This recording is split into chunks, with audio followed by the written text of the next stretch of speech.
2 साल पहले मैंने एक वीडियो बनाया था मिलेनियल ऑयल का, जो कि सफ़ेद बालों के लिए बेस्ट ऑयल है। 2 साल पहले मैंने वो वीडियो अपलोड किया था। तब से लेकर अब तक मुझे काफ़ी सारे सब्सक्राइबर्स रिक्वेस्ट करते रहते हैं कि मैं उनके लिए वो ऑयल बनाऊं और कुरियर से भेजूं। अगर आप लोग सचमुच ऐसा चाहते हैं कि मैं वो ऑयल बनाकर आप लोगों तक पहुंचा सकूं, तो आप मुझे इंस्टाग्राम या कमेंट में बताना। दोस्तों, आज के वीडियो में मैं आप लोगों के साथ एक छोटी सी जानकारी शेयर करना चाहती हूँ। हाल ही में मैं मेरी सिस्टर के घर पर कुछ दिन स्टे करने के लिए गई थी। मेरी सिस्टर के घर पर खाना पकाने के लिए एक मेड आती है जो महाराष्ट्रियन है और मेरी सिस्टर उन्हें मंगलाताई कहकर बुलाती है। मेरी सिस्टर ने मुझे बताया था कि उनके घर पर जो मेड खाना पकाने के लिए आती है, उनकी उम्र 48 ईयर्स की है, लेकिन उनके सारे बाल गहरे काले हैं, एक भी बाल सफ़ेद नहीं है। मेरी सिस्टर ने ये इन्फॉर्मेशन मुझे इसलिए दी थी ताकि मैं मंगलाताई से सारी इन्फॉर्मेशन लेकर अपने सब्सक्राइबर्स को दे सकूं। मैं जब मंगलाताई से मिली तो मैंने देखा कि उनके बाल ज़्यादा लंबे और घने तो नहीं थे, लेकिन उनके बाल गहरे काले थे। मैंने मंगलाताई को बताया कि मैं उनसे बालों की सारी इन्फॉर्मेशन लेकर अपने यूट्यूब चैनल के सारे सब्सक्राइबर्स के साथ शेयर करना चाहती हूँ। वो बालों से रिलेटेड सारी इन्फॉर्मेशन देने के लिए तो तैयार हो गई, लेकिन वो वीडियो में अपनी फ़ोटो नहीं दिखाना चाहती थी। उन्होंने मुझसे कहा कि मैं सिर्फ उनके बालों की फ़ोटो डाल सकती हूँ, लेकिन उनकी फ़ोटो मैं नहीं दिखा सकती हूँ। इसीलिए इस वीडियो में मैं उनकी फ़ोटो नहीं शेयर कर सकती हूँ, सिर्फ उनके बाल आप लोगों को दिखा रही हूँ। ये देखिए उनके बाल कितने गहरे काले हैं। लेकिन उनके द्वारा बताई गई सारी जानकारी आप लोगों के साथ शेयर कर रही हूँ। हो सकता है कि आप लोगों को इससे कुछ प्रॉपर गाइडेंस मिले। मैंने मंगलाताई से पूछा कि आपके बाल इतने गहरे काले हैं, क्या आप अपने बालों की कोई खास देखभाल करती हैं? तब मंगलाताई ने बताया कि दिन भर काम में बिजी रहने की वजह से वो अपने बालों की बिल्कुल देखभाल नहीं कर पाती हैं, लेकिन उनके परिवार में सभी सदस्यों के बाल गहरे काले हैं। यहाँ तक कि उनके सास ससुर, जो कि 65 साल से भी ज़्यादा उम्र के हैं, उनके भी बाल काले हैं। मैंने उनसे पूछा कि आप कौन सा ऑयल यूज़ करती हैं।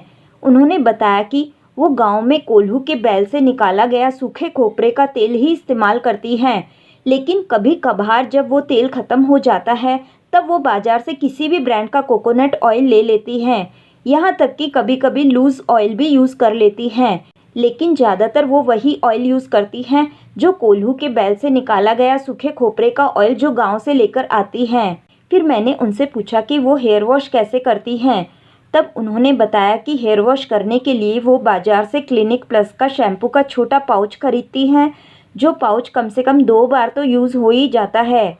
फिर मैंने उनसे उनकी डाइट के बारे में पूछा। तब उन्होंने कहा कि वो गेहूं की रोटी बहुत ही कम खाती हैं। मुश्किल से महीने में 1 या 2 बार ही उनके घर पर गेहूं की रोटी बनती है। ज़्यादातर वो ज्वारी की रोटी ही अपनी डेली डाइट में खाती हैं, लेकिन ठंड के मौसम में बाजरे की रोटी या कभी कभी नाचनी की रोटी भी खाती हैं। उन्होंने कहा कि उनके परिवार से कोई न कोई गांव जाता रहता है और वहां की खेती से ज्वारी, बाजरी, मूंगफली इन चीज़ों को लेकर आता है। ज़्यादातर वो ज्वारी, बाजरी, मूंगफली इन चीज़ों को बाजार से कभी भी नहीं खरीदती हैं। ये सारी चीज़ें गाँव से ही लाती हैं। और उन्होंने बताया कि हफ्ते में 1 बार उनके घर पे नॉनवेज भी बनता है। इसके अलावा उन्होंने बहुत ही खास चीज़ ये बताई कि जब वो शादी करके अपने ससुराल आई थी, तब उनके ससुराल में उनकी सास हमेशा काले साबुत उड़द को धोकर, सुखाकर, उसको चक्की पर पिसवाकर उसका आटा बना लेती थी, और जब भी कोई रोटी बनाती थी तो उसमें 1 मुट्ठी काले उड़द का आटा भी मिला लेती थी। और ये सिलसिला अब तक चलता आ रहा है। आज भी वो काले उड़द का आटा अलग से पिसाकर वो किसी भी रोटी में ज़रूर डालती हैं, चाहे वो गेहूं की रोटी हो, बाजरे की रोटी हो या ज्वारी की रोटी हो। उनकी सास का ऐसा मानना है कि काले उड़द के आटे को रोटी में मिलाकर बनाने से शरीर में किसी भी तरह का दर्द नहीं रहता है। और उन्होंने बताया कि बारिश के मौसम में वो उड़द को धोकर नहीं सुखाती हैं, उसे सूती कपड़े से पोंछकर चक्की पे पिसवा लेती हैं। जब मैंने उनसे पूछा कि आप रोटी के साथ कौन कौन सी सब्जी ज़्यादा खाते हैं, तो उन्होंने बताया कि हफ्ते में 2 से 3 बार पत्ते की सब्जियां ही बनती हैं। कभी लाल चौली, कभी हरी मेथी या कभी मूली के पत्तों की सब्जी या पालक की सब्जी बनाते हैं। फिर मैंने उनसे पूछा कि पत्तों की सब्जी पकने के बाद तो बहुत थोड़ी सी हो जाती है, उसमें पूरा परिवार कैसे खाता है? क्या आप उसमें आलू भी डालते हैं? फिर उन्होंने बताया कि वो आलू नहीं डालती हैं। रात को 2 मुट्ठी सिंगदाने को पानी में भिगो देती हैं। सुबह उस भीगे हुए सिंगदाने में थोड़ा सा नारियल डालकर और हरी मिर्ची डालकर उसे सिलबट्टे पर पीस लेती हैं। उसका जो पेस्ट बनता है उसे पत्ते वाली सब्जी के साथ हल्का सा पकाकर चटनी सी बना लेती हैं और उसी से वो लोग रोटी खा लेते हैं। इस तरह से उन्होंने अपनी कंप्लीट डाइट मेरे साथ शेयर की। हाल ही में मैंने कंप्लीट ग्रे हेयर डाइट पर एक वीडियो बनाया था, उसमें भी इन सभी चीज़ों को बताया था। अगर आप लोग महाराष्ट्र में रहते हैं तो आप लोगों को पता होगा कि पुराने ज़माने की जो महाराष्ट्रियन महिलाएं थी उनके बुढ़ापे तक बाल काले ही रहते थे। इसके अलावा मैंने एक बहुत पहले वीडियो बनाया था जिसमें मैंने बताया था कि जो भी नेचुरल ब्लैक चीज़ें होती हैं उनसे बाल काले होते हैं। ये बात मुझे किसी आयुर्वेदिक डॉक्टर ने ही बताई थी कि जितनी भी ब्लैक चीज़ें हैं वो सारी चीज़ें बालों को काला करती हैं। और यहाँ पर मंगला ताई अपनी डाइट में बहुत सालों से काले उड़द का ही इस्तेमाल रेगुलर बेसिस पे कर रही हैं, जिसकी वजह से उनके बाल अभी तक सफ़ेद नहीं हुए हैं। मेरे आज के इस वीडियो में reverse grey hair success story तो नहीं है, लेकिन आप लोगों को इस डाइट प्लान से पता चल जाएगा कि इस तरह के भोजन से बाल काले ही रहते हैं। आप लोग 2-4 दिन इस तरह की डाइट करके ये एक्सपेक्ट नहीं करना कि आपके बाल काले हो जाएंगे।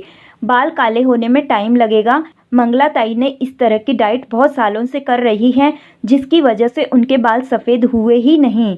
मैंने ये वीडियो इसलिए बनाया है कि ताकि इस तरह के भोजन से आपके बाल हमेशा काले रहेंगे। आप अपनी डाइट में इन सभी चीज़ों का रेगुलर बेसिस पे सेवन करें। उम्मीद करती हूँ कि आप लोगों को मेरी ये जानकारी पसंद आई होगी। अगर आप लोगों को मेरी ये जानकारी पसंद आई तो प्लीज़ मुझे लाइक कीजिए, शेयर कीजिए और मुझसे जुड़े रहने के लिए मुझे सब्सक्राइब ज़रूर कीजिए। थैंक यू दोस्तों, थैंक यू।